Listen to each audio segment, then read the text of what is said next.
بسم الله الرحمن الرحیم. الحمد لله و الصلاة والسلام علی رسول الله و علی آله و صحابته و من والاه و بعد. بینندگان عزیز و بزرگوار، السلام علیکم و رحمت الله و برکاته. با صحابی دیگر امروز خدمت شما هستم، زید بن خطاب رضی الله تعالی عنه، صحابی به نام از اصحاب و یاران گران قدر رسول خدا صلی الله علیه و سلم. او از پیشگامان به اسلام بود و برادر بزرگتر امیر المؤمنین عمر بن خطاب رضی الله تعالی عنه. دربارش گفتن که سید و شهید و مجاهد و تقی است، سروری بزرگوار و شهید و مجاهدی پرهیزگار. او ابو عبدالرحمن قریشی از خاندان عدوی بود. همونطور که عرض کردم برادر بزرگتر عمر بن خطاب و پسر بزرگ خطاب بود. در واقع بعد از درگذشت خطاب در مجالس مشورت بزرگان قوم در خاندانهای مختلف وابسته به قبیله قریش، جای خطاب را باید زید پر میکرد. ولی از اون جایی که زید انسانی بسیار وارسته و عاقل و زیرک و رشید بود و خواست که در صدر اسلام با جبروت قریش و بزرگانشون درگیر نشه، خود را از این مجلس بیرون کشید و ریاست خاندان عدوی رو به برادر کوچکترش عمر بن خطاب رضی الله تعالی عنه که انسان عاقل، رشید و بسیار سخنور و بنام بود و با عزم و اراده پولادینش بنی قومش رو دور خودش جمع کرده بود و به اتحاد و یکپارچگی اونها همیشه تأکید میکرد، اون را به جای خودش در مجالس قریش میفرستاد. با این حال زید بن خطاب رضی الله تعالی عنه انسانی بسیار وارسته و حکیم بود و بارها سعی میکرد که علاوه بر این که ایمان و اسلامش را کتمان میکند و مصلحت حفظ ایمانش رو در صدر اسلام به دستور و امر رسول خدا صلی الله علیه و سلم داشته باشه، با این حال هر از گاهی با عمر می نشست و با او درد دل می کرد و اخلاق وارسته عمر را به او بازگو و تکرار می کرد، وانمود می کرد و از مهر و لطف و عنایت و توجه خاص عمر نسبت به رعیتش و قومش به او تذکر و یادآوری میداد. در واقع با این شیوه عمر را کم کم به راه ایمان و اسلام هدایت میکرد و ضمیرش را مخاطب قرار میداد.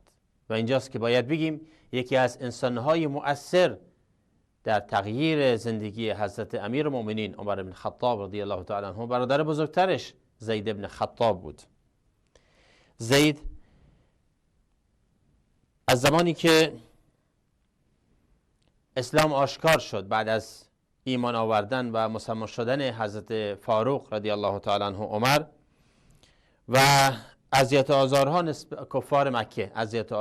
کفار مکه نسبت به مسلمان ها روز به روز بیشتر شد، زید بن خطاب به همراهی برادرش عمر و همراهی دوستان صمیمیش عیاش بن ابی ربیعه و خنیس بن حذافه سهمی که شوهر حفصه دختر عمر هم بود قبلا و در جنگ احد شهید شد، اینا با همدیگه دوست و رفیق بودن و یک روزه تصمیم گرفتن با همدیگه هجرت کنند و از مکه به مدینه هجرت کردند.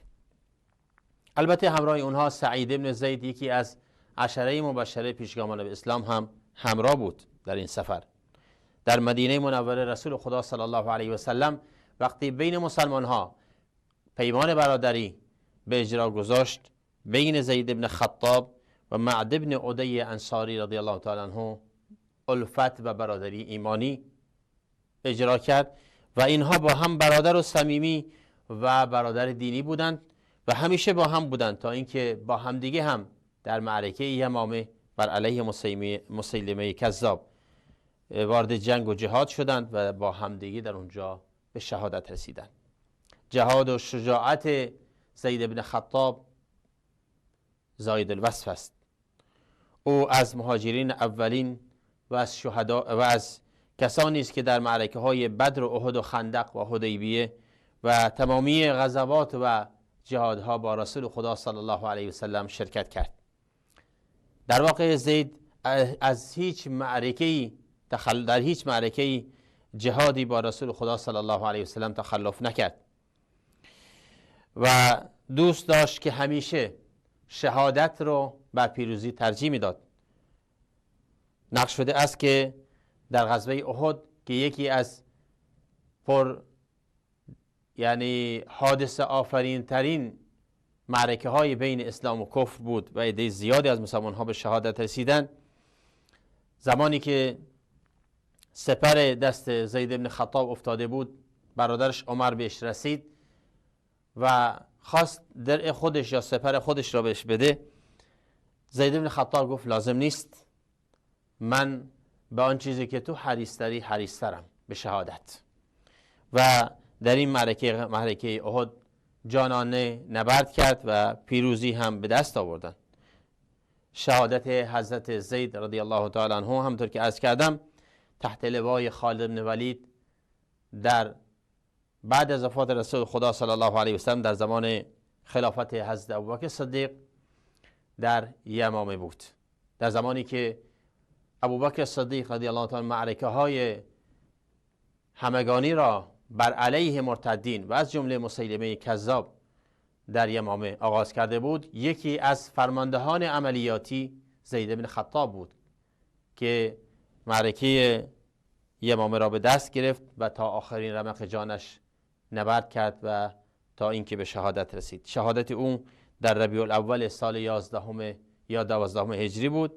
عمر در وصف او چنین گفت: رحم الله زیدا سبقنی الی الحسنیین اسلم قبلی و استشهد قبلی.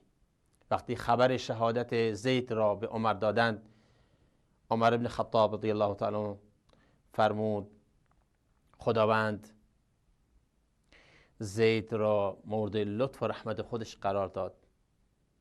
او در دو نیکی بر من پیشی گرفت، هم قبل از من مسلمان شد و هم قبل از من به شهادت رسید. خدایا تو را گواه و شاهد میگیریم که پیروان مخلص رسول گرامی اسلامت را دوست داریم. ما را با آنها در قیامت محشور بگردان. السلام علیکم و رحمت الله.